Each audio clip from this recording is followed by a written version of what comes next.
This pattern is going to be what's called the Rouse Sow Bug. And I'm going to tie this kind of in with just a couple of my own variations to it. I've got a size 16 nice curved scud hook in the vise here. And I'm using a 14-aught sheer brown thread. And you'll probably already noticed that I've got my hook kind of on a downward trajectory, and I'm doing that on purpose. This is going to be one of those flies where I'm going to maneuver or reposition the hook a few times as I'm working on it, on the pattern. And a lot of folks, when they tie this, and even myself when I tie it, will actually put some lead weight on this. I'm not doing that here, and there's a reason why. The reason why is that if I want to fish with like a bounce rig, where the split shot is at the very bottom of the way that you've rigged up your line, you don't really want weighted flies on. They just make that twist up and get all messed up. So I'm tying this without any lead on it, and I think you'll see that it'll still turn out just fine. From here I'm going to turn to some small size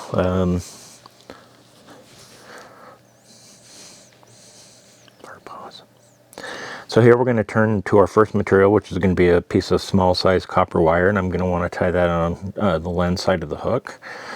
So I'm just going to take a few wraps here just to kind of hold it in place, and then I'm going to draw it back. I'm not going to draw it back too far, simply because I don't have lead on here. I do want to build a little bit more of the thread bulk here on this particular pattern. And I can do that by keeping some of that material in place and not cutting it off too short or not having it too short. So then I'll just take some careful wraps around that as I move back down towards the eye of the hook, and you'll see that if you're careful when you're doing that, copper is just going to lay itself right down.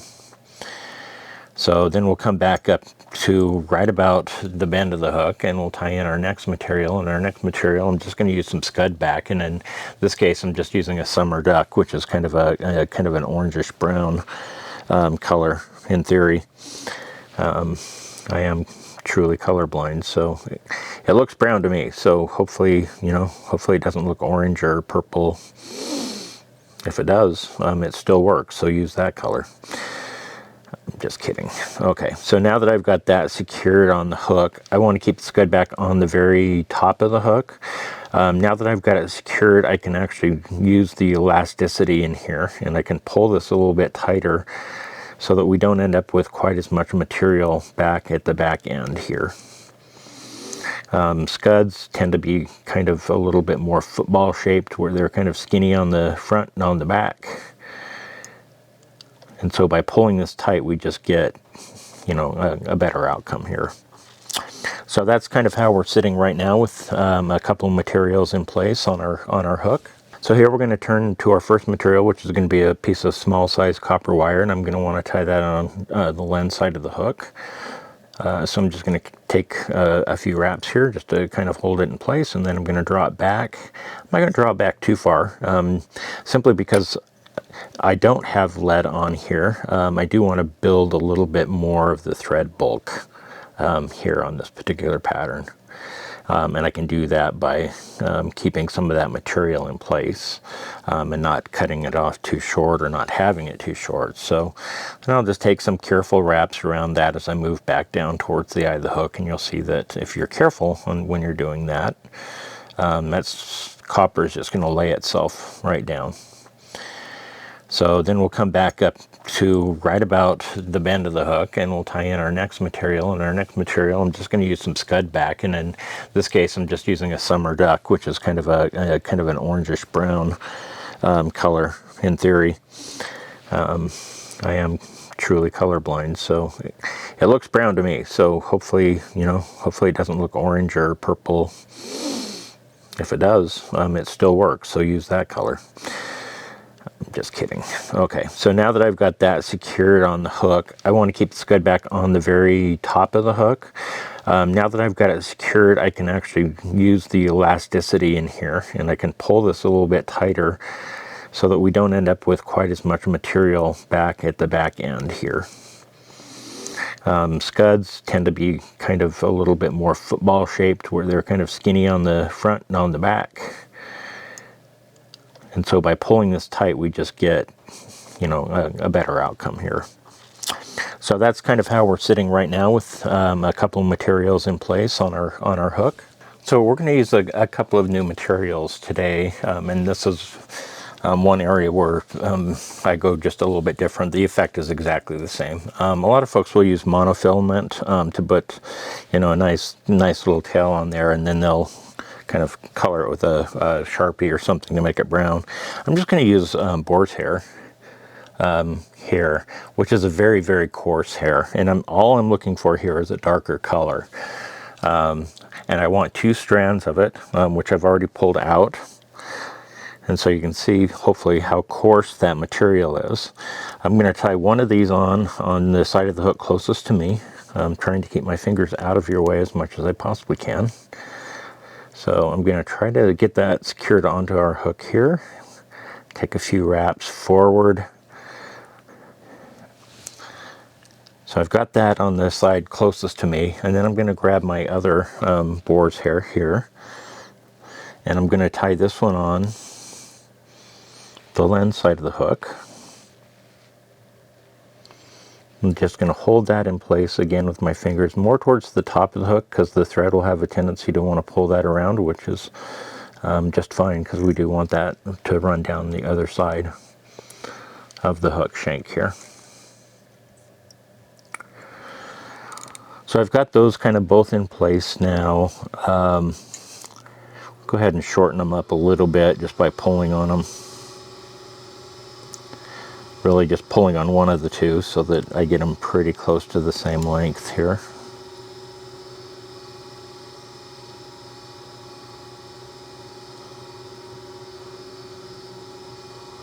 That's pretty good. Go ahead and take some wraps forward again. Always remembering, in this particular case, I am wanting to build up some bulk. So now that I've got that tied a little bit forward, I'm going to go ahead and come in with my scissors, and we're going to go ahead and cut those butt ends of that boar's hair off. And then we're going to just travel back down and allow those, if we take nice and careful wraps, we'll keep those on either side as we come around the bend of the hook here. And I do want them to bend downward a little bit, so I'm perfectly good with that. So I've got those about exactly where I want them, and about where I want the body of this to start. And we're going to dub this fairly loosely. I'll turn my vise kind of sideways like that. I know you can't see the profile quite as well, but what it does is it makes my thread hang straight down. And I'm actually going to turn to some sow scud dubbing. In this case, we're using a copper. That's the color that you'll want to use on one of these Rouse Sow Bugs or scuds. So I may have to come back to some of this, but and do a little bit more, but got ourselves a good chunk of this copper sow scud, and we're just going to finger dub that right onto our thread here. Again, I don't need to do this too tight because we're actually going to brush this out a little bit, because I do want to have kind of a buggy legs looking thing. So I'm going to make sure I get a couple of good thread wraps back towards the back with this dubbing, and then we're just going to move on forward. And because we have used some of that material to add some of that bulk, you can see that we're already getting kind of that football shape that we're looking for here.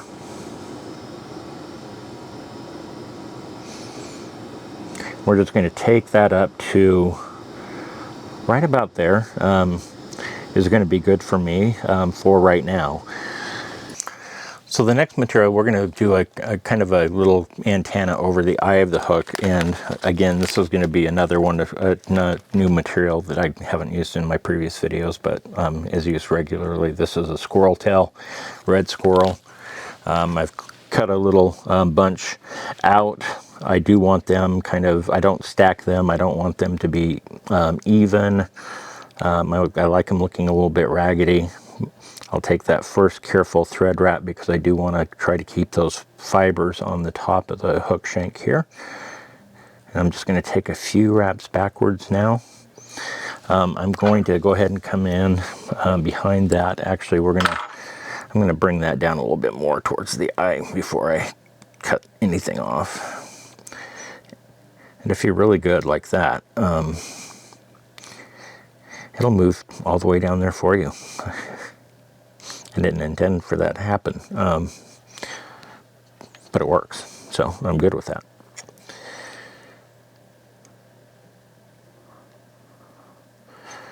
Now that I've got that secure, I'll just grab those butt ends here, and we'll just come on in with our scissors and we'll cut them off. Just like that. Got a bit of a mess going on here.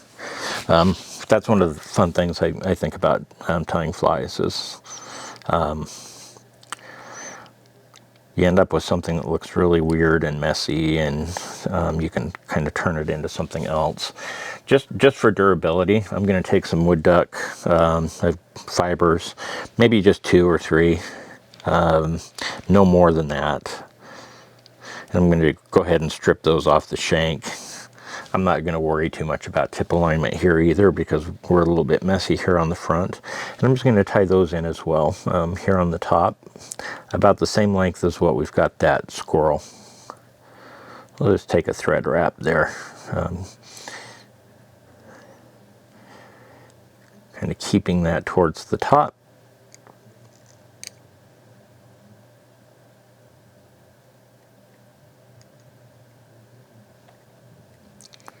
So now we're getting that kind of nice little antenna looking thing going on there. And we're just going to come back and we will snip off our Woodduck here. And it's at this point that I'm going to actually reposition my hook. So I'm going to open up the tension on it. I'm going to stand this up a little bit, and then I'm going to lock it back down, just like that. And that's going to give me a lot better access as we finish off this fly. So we're just going to turn back to our sow scud copper. We're going to use this to kind of finish off the tapering and kind of cover up the butt ends of the squirrel and the Woodduck fibers that we tied in. So once again, I'm just going to finger dub this right onto the shank or the thread. I'll go ahead and turn my vise a little bit so I can see what I'm doing. And then we're going to kind of work our material forward, working on tightening that down as we come around. And I'm not coming all of the way to the eye of the hook. So now I've got my scud back. I'm going to pull that over the top, and you want it to go right in between those two boar head tails that we kind of put in place. We're going to pull that somewhat tight. It doesn't need to be super duper tight. I'm going to just take some thread wraps there on top of it, and then I'm going to take a few thread wraps in front of it as well. And then I'm going to catch just a little bit of the balance of that material that's folded backwards, pull that down fairly tight, and then we're just going to grab our scissors. And if you pull the scud back pretty tight when you make your cut, it'll sink kind of down.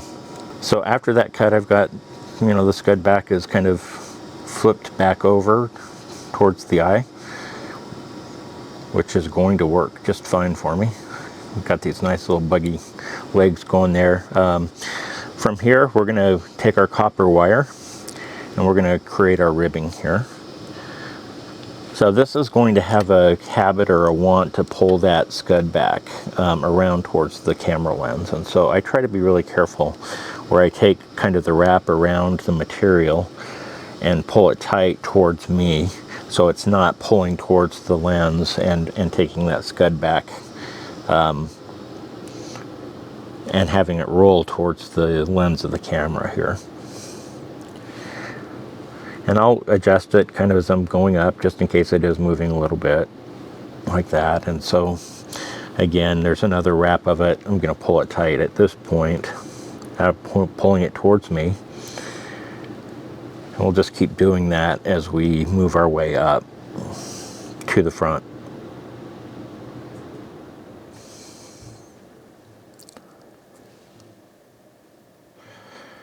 Just probably one more turn here. Once I've got it right about there, we're just going to go ahead and stand that up, and I'm going to take a few thread wraps over the top of it. I'm going to take a couple of thread wraps over the back of it as well. From there, we're just going to helicopter this until it breaks off. So just some tension and friction, and that will break itself right off. So there we are. At this point, I am just going to build up and clean up the head just a tiny little bit. With a few thread wraps. And then I'm just going to go ahead and grab my whip finisher.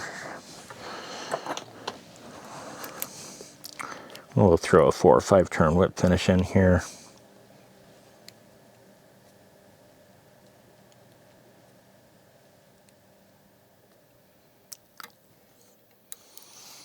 Pull that nice and tight. And we're going to just go ahead and cut that. Thread right off. For the most part, we're done. So you can kind of see what we're looking like. And I'm okay with these kind of, poking all out over the eye. Because they're like just kind of to move in the water a little bit. But one thing that I will do here is I'm going to just grab a dubbing brush, and I'm just going to try to brush out some of the sow scud fibers here. So this gets a little bit bushier underneath. So I'll do that on one side, and then I'll rotate my vise, and I'm going to do the same thing on the other side as well.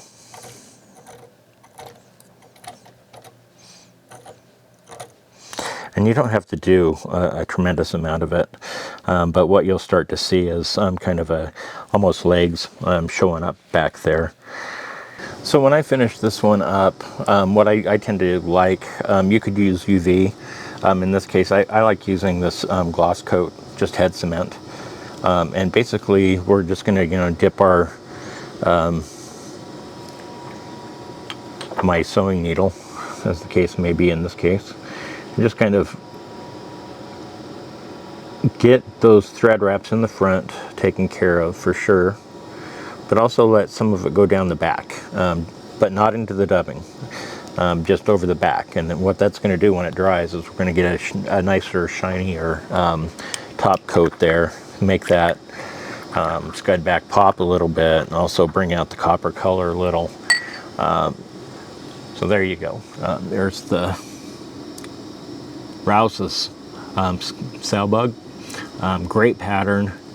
Again, I tied this without putting on the lead because I do want to use a bounce rig where I'm going to have my split shot at the bottom, and I don't want extra weight here where this fly comes sinking down to the bottom and wrapping itself around those split shot. So I just tied it without any weight, but it still has the same look as that we're looking for. So give it a shot.